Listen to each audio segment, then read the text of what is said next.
Et SOS pour Amadou Diallo, âgé de 39 ans. Cet adulte souffre d'un terrible ballonnement du ventre depuis une année maintenant. Démuni et sans soutien pour sa prise en charge, ce malade appelle les bonnes volontés à l'aide à faire face à cette maladie qui le tue à petit feu. Abdourahmane Ba et Ibrahim Assouri Kamara. Autrefois employé de Médecins sans frontières, Amadou Diallo souffre aujourd'hui d'un ballonnement du ventre depuis une année maintenant. Au vivant de son frère qui le prenait en charge, l'homme a bénéficié de plusieurs traitements, mais les résultats ne sont toujours pas concluants. Elle est partie avec son frère à l'hôpital pour faire sa visite. Mais depuis ça, ils sont venus à la maison. Les médicaments que les docteurs ont écrits, ils ont un peu acheté, mais depuis lors, oui, il a fait un peu de traitement, mais les médicaments qu'il est en train de prendre, on ne voit pas, on voit rien quoi. Au moment où elle nous livre ce récit, la famille de Amadou détient des ordonnances qui ne sont toujours pas payées, faute de moyens. Aujourd'hui, il demande l'aide des bonnes volontés pour que Amadou Diallo retrouve sa santé. Nous, on demande à toutes les bonnes volontés de venir au secours pour qu'on puisse traiter notre oncle. Pour ce geste humanitaire, vous pourrez entrer en contact avec la famille de Amadou Diallo sur le 628 31 99 18. L'électricité est toujours un rêve pour la population de Popodara dans cette sous-préfecture. L'absence de EDG est comblée par des petits groupes électrogènes et des panneaux solaires utilisés par les plus nantis. Abdourahmane Ba et Tierno Sadouba. L'électricité, les populations de Popodara peuvent encore rêver, mais pas pour l'avoir de sitôt. Ici, les toits se réjouissent de l'absence de fil électrique, contrairement à ce tailleur qui consomme 10 litres de carburant par jour pour faire fonctionner ses machines. Si nous n'avons pas le courant ici, c'est parce que nos dirigeants sont faibles. Le camp militaire qui est à côté de nous ici est électrifié. Pourquoi pas nous? Donc, s'ils avaient la volonté d'électrifier cette ville, ils l'auraient fait. Quand est-ce que l'État pensera à électrifier cette localité? Cette question se pose au quotidien dans les sujets de conversation des populations de Popodara. Concernant l'électrification de cette ville, nous en parlons chaque fois. Mais jusqu'à présent, nous ne voyons pas d'électricité. Même si les vendeurs d'essence sur le marché noir n'ont pas souhaité s'exprimer, cette condition favorise leur commerce.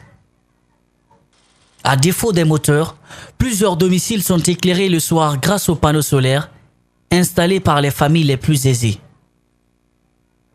D'après les informations qu'on a reçues sur les lieux, un groupe électrogène alimentait tout le centre de Popodara, mais a fini par être hors service pour des raisons qu'ignorent encore ces pauvres citoyens.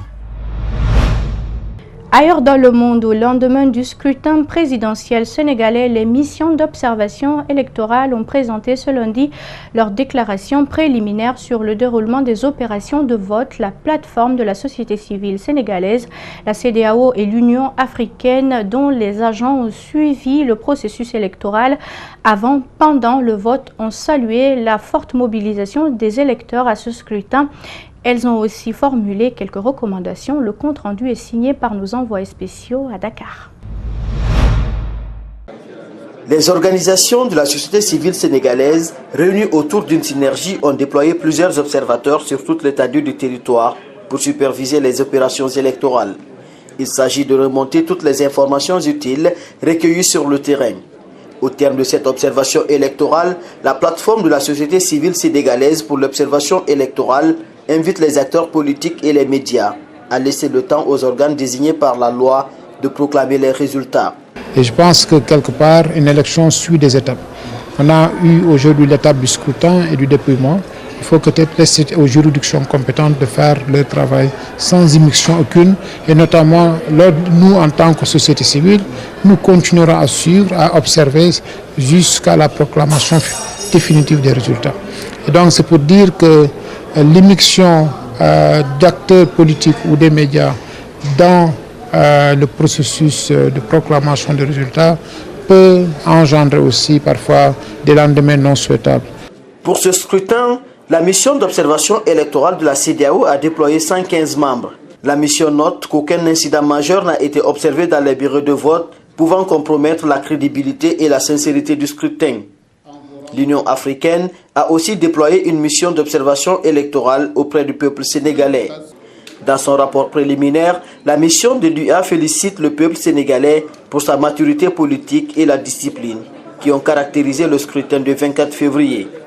De l'ouverture à la clôture des bureaux de vote, des files d'attente ont été observées dans 60,5% des cas, révélant un engouement modéré au sein de l'électorat sénégalais en deçà des chiffres de l'élection présidentielle de 2012. La participation du jour du vote a varié en cours de journée. Les files d'attente observées au moment de l'ouverture et dans la matinée se sont progressivement amenuisées jusqu'à la fermeture du scrutin. Dans l'attente de la proclamation des résultats provisoires par la Commission nationale de recensement des votes, ces différentes missions d'observation électorale invitent la classe politique et les populations sénégalaises au calme et à la retenue.